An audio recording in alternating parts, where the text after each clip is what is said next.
Muy bienvenidos a todos los que se están conectando a este nuevo culto online que queremos tener en esta noche. Les quiero leer aquí en 2 de Samuel, capítulo 6, versículo 10 y 11, que relata la historia de David cuando va en busca del arca para traerlo de nuevo a Jerusalén. Pero en el camino tienen un inconveniente, que un tal Usa toca el arca de un modo indebido, por lo cual termina muriendo. Y eso es lo que nos lleva al versículo número 10, que dice: de modo que David no quiso traer para sí el arca de Jehová a la ciudad de David, y la hizo llevar David a casa de Obed-Edom Geteo. Y estuvo el arca de Jehová en casa de Obed-Edom Geteo 3 meses, y bendijo Jehová a Obed-Edom y a toda su casa. Y en tiempos en los cuales nosotros nos encontramos en cuarentena, en cada uno en nuestra propia casa, imposibilitados para reunirnos en un mismo lugar, en conjuntos, como una misma iglesia, como un mismo cuerpo, nos deja una enseñanza aquí en el Antiguo Testamento de que cuando el arca de Jehová estaba en la casa de Obed-Edom, fue bendecida su casa de una manera grandiosa. Dice que bendijo Jehová la casa de Obed-Edom y toda su casa. Es decir, prosperó Obed-Edom en todo sentido, en tiempos en los cuales el arca tenía que estar en el templo. Pero aún así, estando el arca en la casa de un simple hombre que era Geteo, Jehová bendijo igualmente ese hogar porque se transformó allí en el templo para el Dios Todopoderoso. En estos tiempos en los cuales no nos podemos reunir en templos o en lugares en los cuales solíamos hacerlo, estamos cada uno en nuestra propia casa. Invitemos también a la presencia de Dios que entre allí. Y sin lugar a dudas, esta presencia de Dios morará con nosotros y también va a bendecir nuestras vidas y el lugar en el cual estamos allí invocando la presencia de Dios. Le quería dejar esto en esta noche, que así como Obed-Edom permitió que el arca de Jehová entre a su casa, así nosotros démosle ese lugar también a Dios, diciéndole: esta es tu casa, este es el lugar en el cual te adoramos. No importa, Señor, si no podemos ir a un templo, haremos en este lugar un momento de adoración, buscando de tu presencia, invocando la presencia de Jehová, sabiendo de que tu Espíritu Santo llena toda la tierra y tu Espíritu Santo está en cada uno de nosotros. Una gran bendición para estos tiempos de dificultad. Te invito a que podamos estar orando y también después de esto podamos estar escuchando una canción que estaremos presentando. Señor Jesús, te damos gracias por este tiempo que podemos compartir. Gracias por la vida de cada uno de aquellos que estarán conectados viendo este video. Que tu gracia, tu poder esté sobre cada una de estas familias que podrán estar aquí presentes en este momento. Te pido, Señor, que así como Obed-Edom fue bendecido por la presencia de Jehová en su casa, que nosotros al invocarte también podamos ser bendecidos en estos tiempos de dificultad. Te pedimos que tu presencia more en cada uno de nuestros hogares. Y allí donde hay un cristiano presente, buscando de tu rostro, buscando de tu presencia, pedimos de que tu bendición esté sobre cada una de esas casas. Que los cielos se abran sobre tus hijos, que podamos recibir tu bendición y disfrutar de tu presencia. Entendiendo de que ya no hay un velo que nos separe a ese lugar santísimo, sino que ahora tenemos libre acceso al trono de tu gracia. Por eso podemos decir que tu presencia está en cada uno de nuestros hogares, tu presencia está en este lugar y seremos bendecidos tan solo por morar en tu presencia y tu presencia morar en nuestras vidas. Muchísimas gracias, Señor, y te queremos alabar y glorificar. Amén. Quédense ahora sí con esta canción que queremos compartir.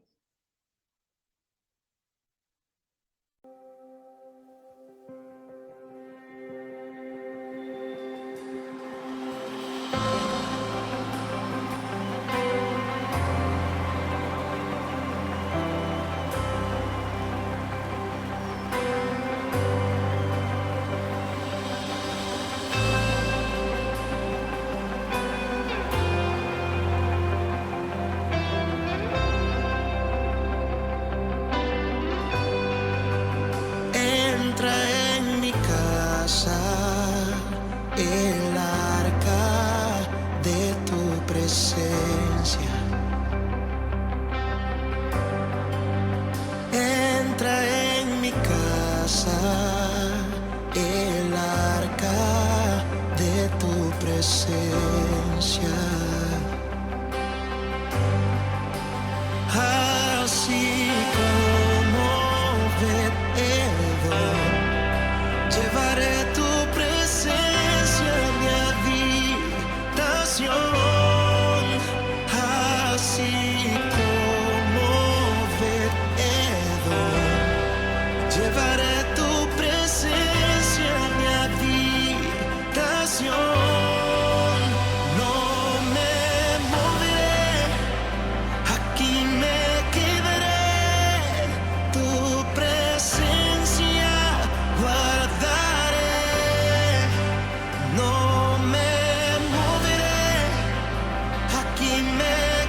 el arca de tu presencia. Entra en mi casa el arca de tu presencia. Así como veedor, llevaré tu presencia a mi habitación. Así como veedor, llevaré tu presencia a mi habitación. No me moveré, aquí me quedaré, tu presencia guardaré. No me moveré, aquí me quedaré, tu presencia guardaré.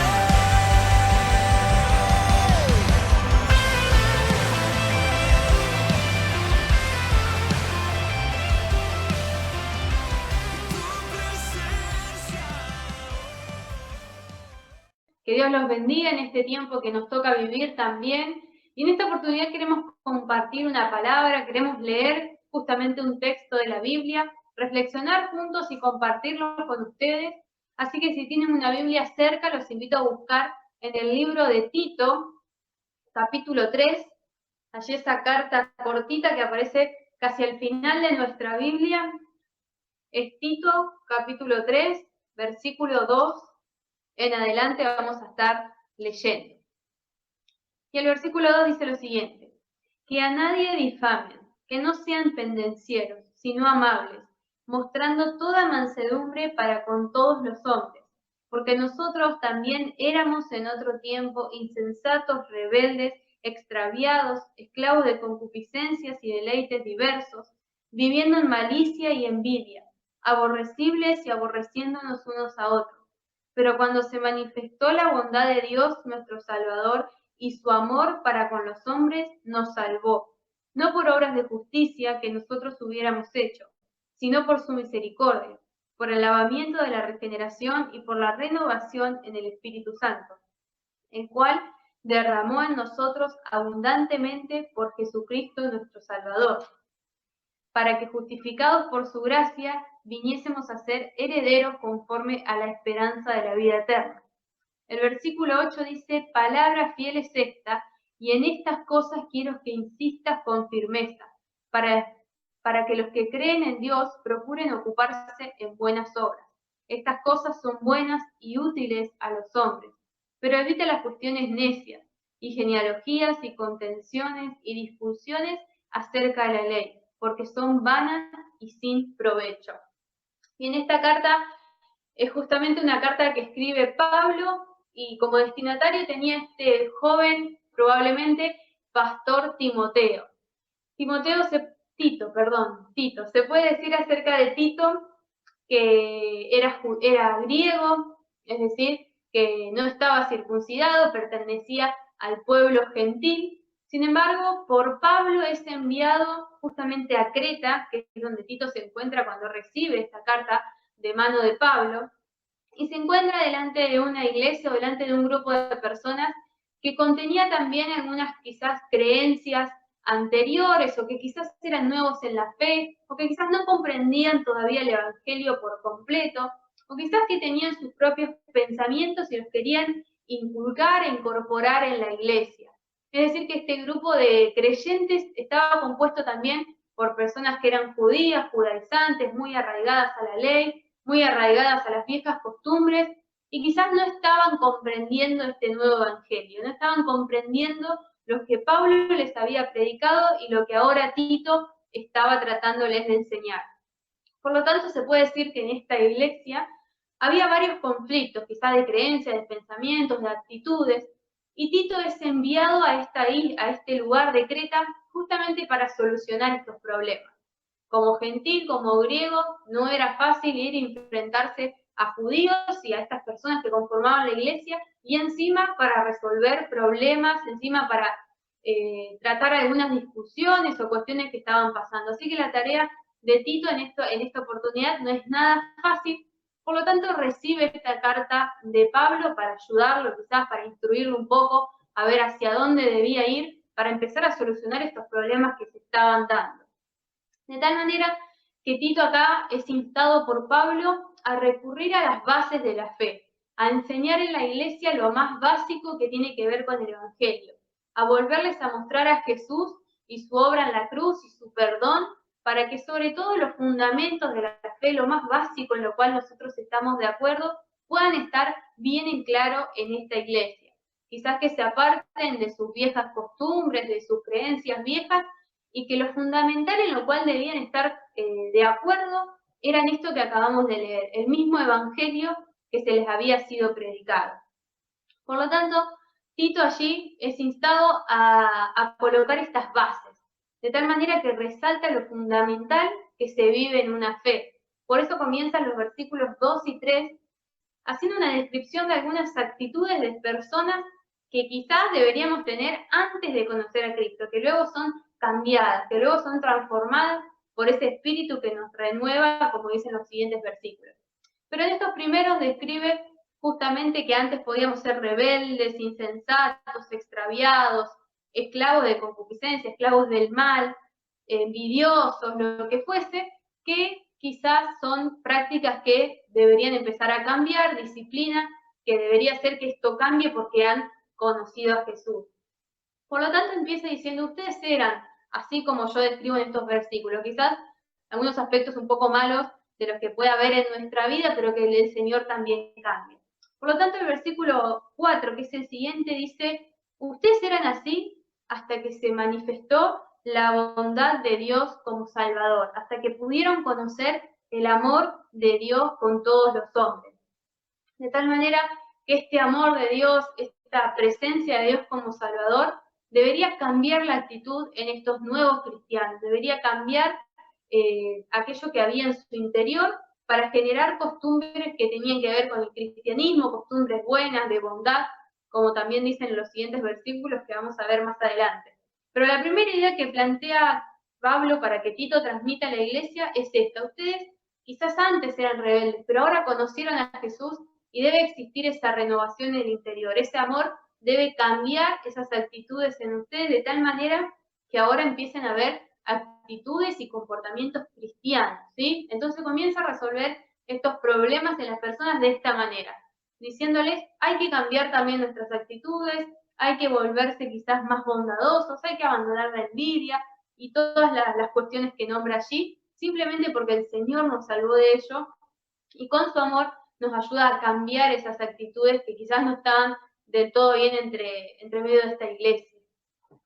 Y también, como veníamos diciendo, que Tito, o lo que describe Pablo a Tito en esta ocasión, va apuntado hacia lo esencial del mensaje. En un contexto en el cual había muchas opiniones, muchas diversas cuestiones o pleitos que habían allí, Pablo le enfatiza a Tito diciendo, pon hincapié en lo que es esencial. Por eso en el versículo 5 se detalla lo que es esencial para el cristianismo y debería ser esencial también en nuestra vida de fe. Que dice, nos salvó, ¿quién? Jesús. No por obras de justicia que nosotros hubiéramos hecho. Es decir, nosotros no hicimos ninguna de esas obras de justicia, sino que fue por el acto de Jesús en la cruz.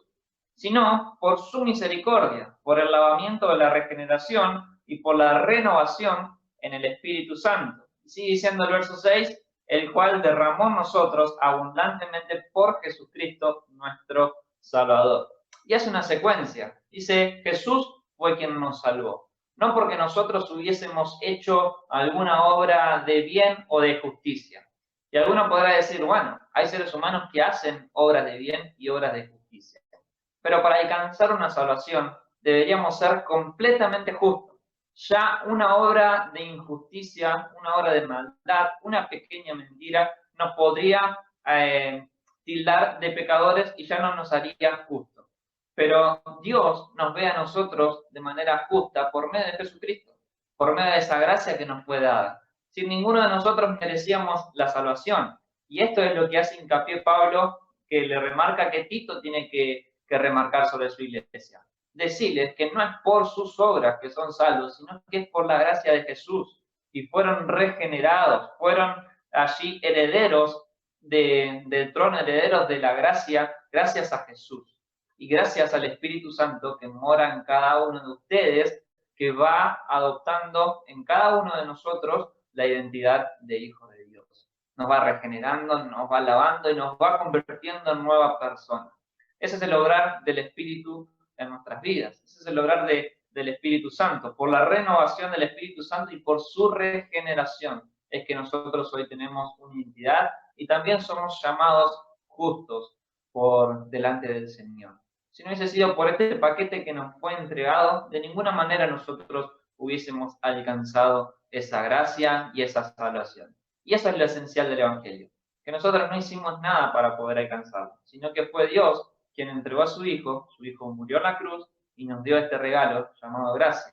Y además de todo eso, entró en nuestras vidas por medio del Espíritu Santo para terminar, para empezar a hacer la obra que ya había culminado en la cruz, pero que la quería plantear y plasmar en cada una de nuestras vidas.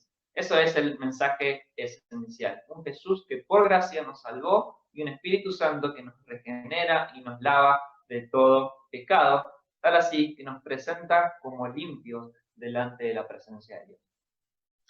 Bien, por lo tanto, Tito acá toma las bases de la fe de tal manera que en el versículo 7 dice que a raíz de esto tenemos una esperanza de vida eterna, una esperanza de que esa salvación está en nuestro corazón y como decíamos recién, somos renovados, somos perdonados por esa gracia que Dios nos da. Pero el versículo 8 nos marca otro aspecto que aquí también queríamos enfatizar, diciendo, palabra fiel es esta, y en estas cosas quiero que insistas con firmeza, para que los que creen en Dios procuren ocuparse en buenas obras. Estas cosas son buenas y útiles a los hombres. Por lo tanto, dice aquí, en estas cosas, en cuanto a salvación, en cuanto a que el Señor nos perdona, que ese Espíritu Santo nos renueva, en esto le dice a Tito, tenés que mantenerse con firmeza. Esto es lo fundamental, la piedra de nuestra creencia, de nuestra fe, de nuestro evangelio.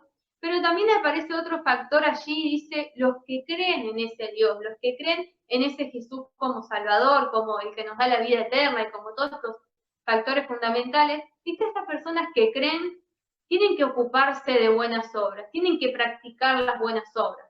Como dijimos, no para salvación, pero como consecuencia de haber creído en Dios, nosotros debemos ocuparnos en buenas obras. ¿Y qué incluiría estas buenas obras? Diciendo cosas que sean buenas y útiles a los hombres. Quizás los judíos, los judaizantes, mejor dicho, que también conformaban esta iglesia, querían exigirle a la gente diversas cosas, como la circuncisión o un montón de aspectos que quizás le exigían que cumplan y que en el momento, a raíz de la salvación de Cristo en la cruz, ya no tenían ningún sentido, ya no tenían ningún provecho. Dice, ustedes tienen que ocuparse en obras que sean útiles, en obras buenas para las personas, en obras que ayuden, en obras que acompañen a la gente. De tal manera que allí, con lo que sabemos hacer, con lo que podemos hacer, los cristianos es algo que nos compete también ocuparnos de las buenas obras, de ayudar, de colaborar, de bendecir a los otros, a raíz de que conocimos ese amor de Dios, poder transmitirlo mediante nuestras obras también, comunicar el amor de Dios mediante nuestras obras. Pero sobre todo dice que sean buenas, que sean útiles, no colocando cargas sobre la gente como quizás pretendía este grupo, sino ayudando a la gente a que pueda conocer al Señor, pueda quizás hasta mejorar su estilo de vida, pero dice, hagamos cosas útiles por las personas, de servicio a las personas. Eso es lo que nos compete también como cristianos, ser personas que realicemos buenas obras porque hemos conocido ese amor de Dios, de tal manera que todos los hombres puedan ver lo bueno, lo útil que es tener también el vivir el Evangelio en nuestras vidas. Y ahí sigue diciendo también el versículo número 9, que dice, pero evita las cuestiones necias y genealogías y contenciones y discusiones acerca de la ley, porque son vanas y sin provecho. Si hay algo que caracterizaba al mundo judío de la época de Jesús, era que le gustaba discutir, pero además de esto le gustaba verse como los que tienen la razón, como personas sabias. Por eso Jesús en reiteradas ocasiones le apunta con esto y le dice que eran hipócritas porque les gustaba alardear de su vestimenta, alardear de su conocimiento, pero por dentro eran un saco de huesos. Y así es como le describía Jesús a este tipo de personas.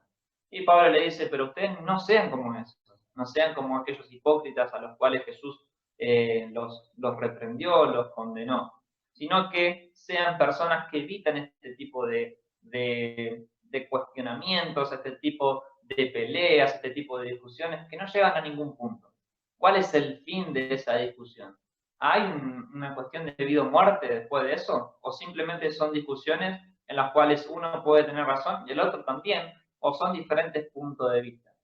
Y es ahí donde entramos en el mundo actual y decimos, hay diversas iglesias o hay diversos pensamientos dentro del mundo evangélico en los cuales nos ha llevado a separarnos o a catalogar de que uno tiene la verdad profunda y el otro no, dejando de lado lo que era esencial. No nos preocupaba ya lo que era esencial, sino simples cosas, en formatos de cultos, en si este hace las cosas de esta manera o las hace de otra manera, si él va con los pobres o él va con los ricos, cosas que no hacían a la salvación, no hacían al evangelio. Y hemos caído sin querer, capaz, en discusiones vanas, en discusiones sin sentido.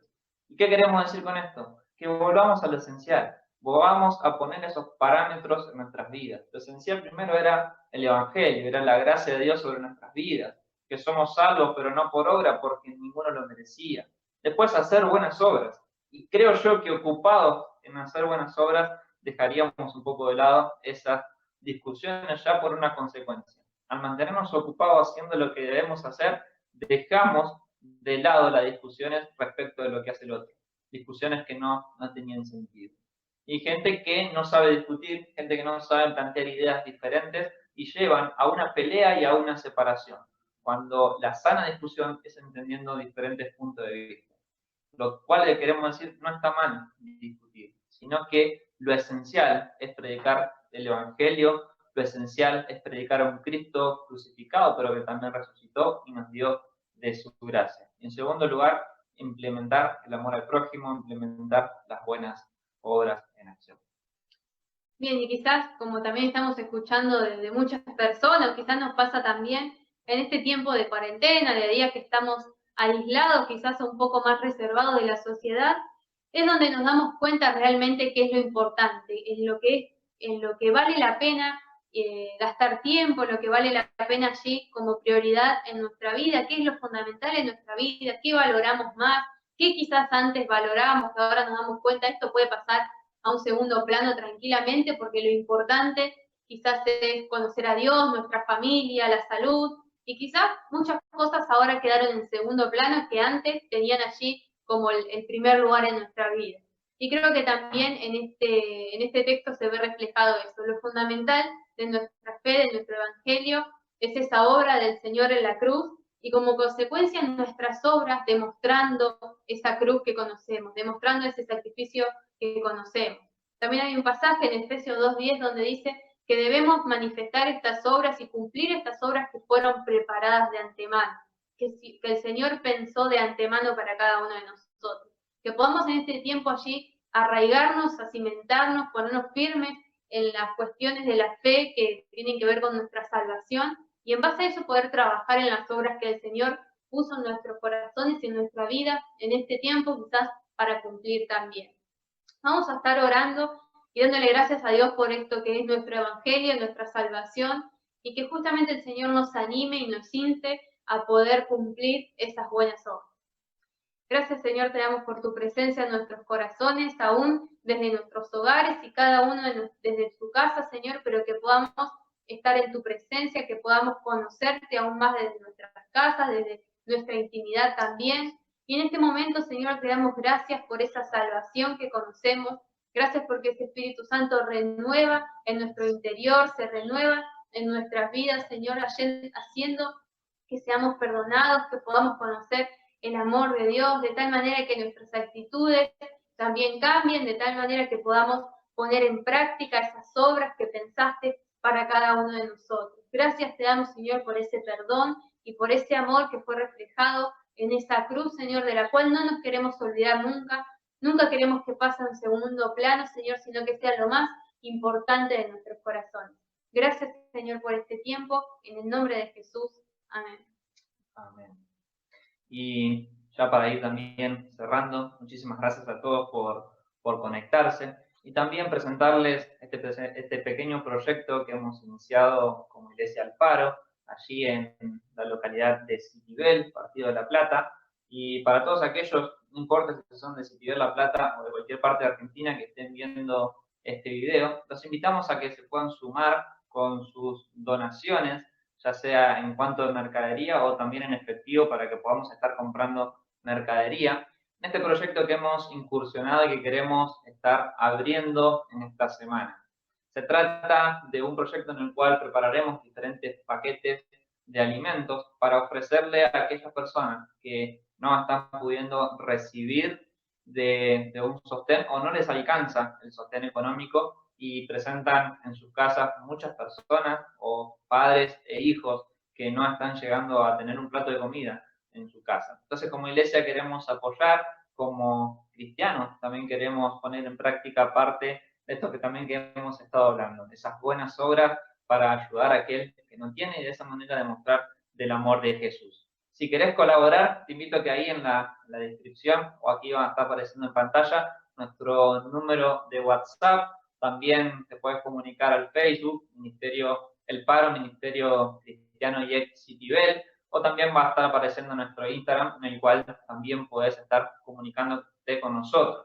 Te podemos estar pasando también el CBU en caso de que quieras hacer una transferencia bancaria, que también te pedimos que detalles para el fin con el cual la estarás haciendo, que es el fin de estas bolsas alimentarias. Así que desde ya muchísimas gracias y deseamos que Dios bendiga a cada uno de ustedes y a aquellos que puedan colaborar también, se los agradecemos de corazón, para que muchas personas puedan tener, aunque sea ese paquete de alimentos que podrá sustentar o ayudarle en ese día en el cual no tengan de qué comer.